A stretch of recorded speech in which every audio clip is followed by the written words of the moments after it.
ඉතින් මෙයාව මම ඊයේ රාත්‍රියේ ගෙදරකින් ඉඳලා තමයි ඉවත් කරන් ආවේ. මට වීඩියෝ කරගන්න බැරි වුණා. හොඳින් වැඩුණු තරුණ වීයේ තිත්කොළගේ කිරිමි සතෙක් ඉතාමත් ප්‍රචණ්ඩකාරී ලෙස හැසිරෙනවා. ඒනේ දැනුත් පිඹිල්ල කොහොමද කියලා. මෙයාගේ පිඹිල්ල සාමාන්‍යයෙන් ටයර් එකකින් හුලම් බහිනවා වගේ ආක්‍රමණශීලී සර්පයෙක්.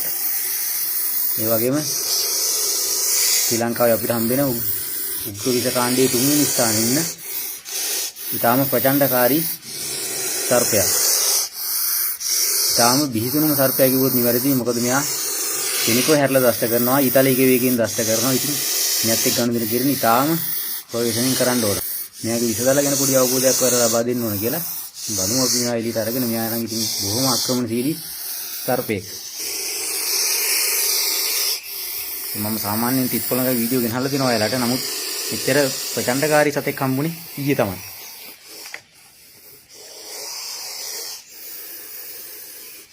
ඒනවා ඉතින් කොහොමද කියලා.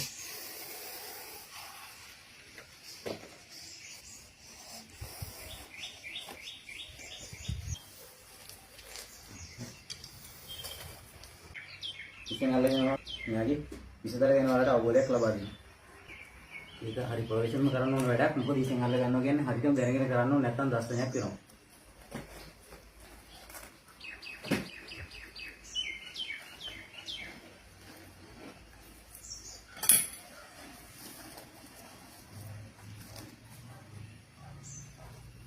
ඉතින් මේ සතෙක්ගේ කිසිෙන් අල්ල ගන්න හොඳ අවබෝධයක් තියෙනවා. නැත්නම් මේ සතෙක් කිසිෙන් අල්ලන්න බෑ. ශනිකෝ දෂ්ට වීමකට ලක් වෙන්න පුළුවන් ඉසෙන් අල්ල ගන්න එක. ඉතින් මම ඇල්ලුවට කිසිම කෙනෙක් අල්ලන්න යන්න එපා. මේ දැනගෙන තමයි කරන්නේ. නිවැරදිව කරන්න ඕන. වැරදුනොත් මේ සතාගෙන් ලොකු දෂ්ටනයක් වෙනවා. දෂ්ටනයක් වුණොත් දෂ්ටනය මාරාන්තික වෙන්න පුළුවන්.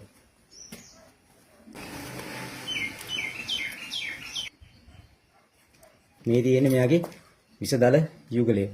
ඉතින් පිටකොළඟේ දල පොකුරු වශයෙන්ුත් පිහිටනවා. ඒ කියන්නේ මෙයාගේ දල නිතරම මාරු වෙනවා. නිතරම දල හැල්ල අලුතෙන් දෙකක් එනවා. ඒ අලුතෙන් දෙක එනකොට සමහරවිට මේ පරණ දෙක තියෙනකොට අලුතෙන් දෙකත් එහෙම ආපහු තියෙනවා. එතකොට දල පොකුරු වශයෙන් දල 3ක් 4ක් වශයෙන් දැක් ගන්නත් පුළුවන්. ඉතින් මෙයාගේ දෂ්ටනය මාරාන්තික වෙන්න හේතුවක් තමයි මෙයාගේ මේ විෂ දල මේ දිගට පිහිටන එක. සාමාන්‍යයෙන් නාගෙක් වගේ 3 ගුණයක් දිග විෂ දල තමයි මෙයාට පිහිටන්නේ. දෂ්ටනයක් වුණ වෙලාවකදී කෙලින්ම මෙයාගේ විෂ දල ඇතුලෙන් විෂ අපේ ඇඟට ඇතුල් වෙනවා. නාගයේ විෂ දල වැදිලා විෂ දල වලට පිටින් තමයි එන්නේ. නමුත් පොළඟගේ සිලින්ඩර් එකකින් ඉන්ජෙක්ට් කරනවා වගේ විෂ දල ඇතුලින්ම තමයි විෂ අපේ ඇඟට ඇතුල් වෙන්නේ. ඉතින් මෙයාගේ විෂ වර්ග තුනක් තියෙනවා. නියුටොක්සින්, සයිටොක්සින් සහ හිමොටොක්සින් කියලා. ඉතින් මේ විෂ වර්ග තුනම අපේ ශරීරයට කෙලින්ම ඇතුල් වෙනවා. ඉතින් මෙයාගේ දෂ්ටනය මාරාන්තික වෙන්න හේතුවක් තමයි ඒකත්. ඉතින් විෂ වර්ග තුනක් තියෙන එක සහ මෙයාගේ දල දිගින් වැඩි වීම.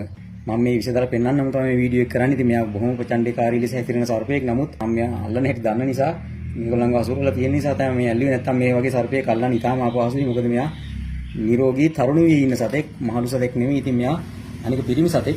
මේ වගේ සතෙක් ශනිකව දෂ්ට කරනවා. එයාට ජවියත් වැඩි, දෂ්ට කිරීමේ සම්භාවිතය වැඩි. අපි දෂ්ට කළොත් දෂ්ටනේ මාරාන්තික වෙන්න පුළුවන්. ඒ නිසා මේ වගේ අල්ලන්න යන්න එපා. මම මේ කරන්නේ ඔයාලට දැනුවත් වීම සඳහා තමයි මේ වීඩියෝ එක ගෙනාවේ. යටින් තියෙනවා හුස්ම ගන්න කුහරයක්. ඒක තමයි සොරාලය එයාගේ. ඉතින් එයා ගුදුරක් ගන්න ඊට හුස්ම ගන්නේ අන්නේ කුහරය ආර. මෙන්න මේ කාරා. මෙන්න මෙතන තියෙන. ඒක ප්‍රමාණය මගේ සාමාන්‍යයෙන් අඩි 4කට ආසන්න ඉන්නවා. තව මෝරලා නිසා තමයි මේ අවරණෝ ඉන්නේ. හැව ගියා නම් මෙයා ලස්සනට ඉන්නවා. ඉතින් කොච්චර උග්‍ර විෂ සර්පයෙක් වුණත් මේ සතා ලොකු සේවයක් පරිසරයට කරනවා.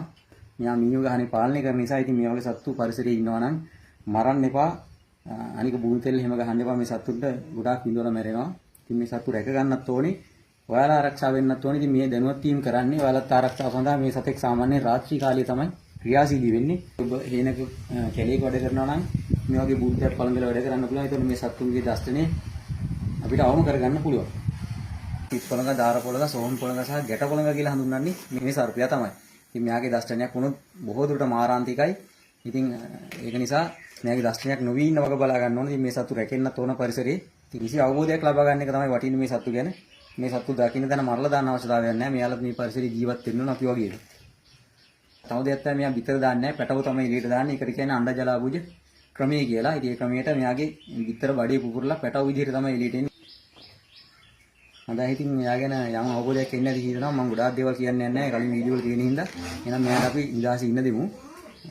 ඉතින් අවසාන වශයෙන් කියන්න තියෙන්නේ මේ සතෙක් දැක්කට අල්ලන්න යන්න එපා. වලිකින්වත් අල්ලා ගන්න යන්න එපා නෝදැන. මොකද වලිකින් අල්ලා ගැනීමත් හරි අවදානම් මේ සතාට හැරිලා දෂ්ට කිරීමේ හැකියාවක් තියෙනවා.